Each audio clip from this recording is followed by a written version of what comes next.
Ken Keating started his broadcasting career in 1962 as sales and sports director of Bighorn Broadcasting, KWYO AM in Sheridan, Wyoming. In 1971, Ken received the Distinguished Service Award by the Sheridan Chamber of Commerce, an award that meant a lot to Ken. After 7 years in Sheridan, he made his move to the Gem City, where he served as manager for internal affairs and sports director for Kurt Gowdy Broadcasting at KOWB until 1980. Kurt Gowdy has once said of Ken, "You bet I know Ken. He's doing a grand job for me. A great boy." A radio colleague of Ken's at KOWB said that he learned from him the value of preparedness and exactness. He served as general manager of KOJO AM and KIOZ FM, and then general manager for KLDI AM and KRQU FM in Laramie.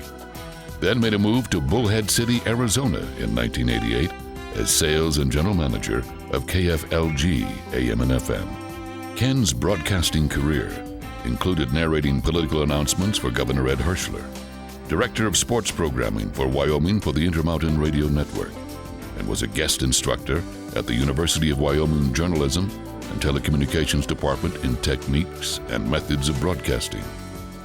He was also a UPI correspondent for 9 years and then an AP correspondent for 11 years.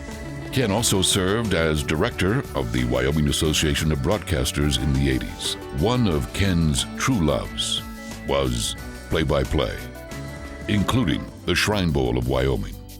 The snap, it's high. Massey had to climb the ladder to catch it, gets it off, and it goes to Miller, who takes a fair catch at the 27.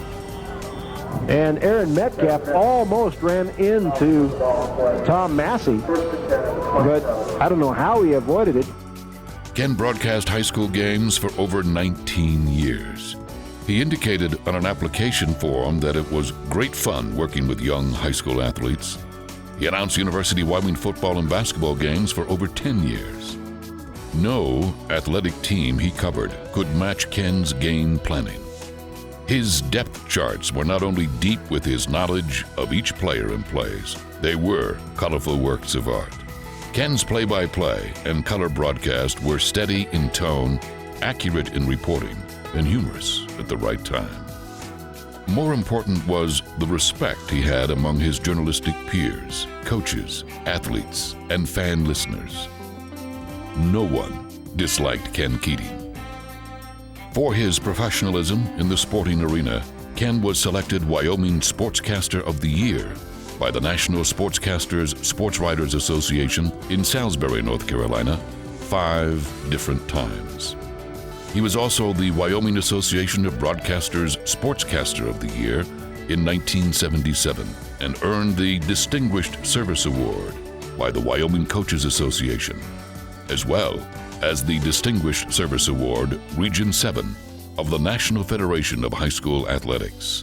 In addition to the many hours Ken logged doing sports and running stations, he was active in the Laramie Rotary International, served as Master of Ceremonies for many local events, Director of Publicity for Jubilee Days, Director of the Laramie Quarterback Club, the United Way Fund Drive, and many other service activities.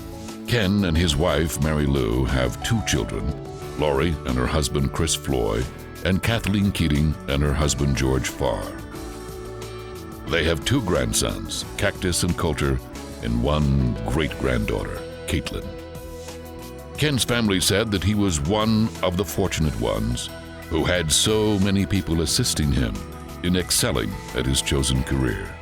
It's obvious how much Ken Keating loved his career in broadcasting.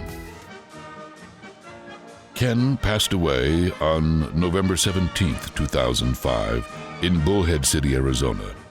His friend Phil Risky said the spirit of Ken Keating most assuredly belongs in the Wyoming Association of Broadcasters Hall of Fame. Ladies and gentlemen, it is our pleasure to induct Ken Keating into the WAB Hall of Fame with the class of 2008. Thank you, Ken, for making a difference in Wyoming broadcasting and for setting an example for those that follow in your footsteps.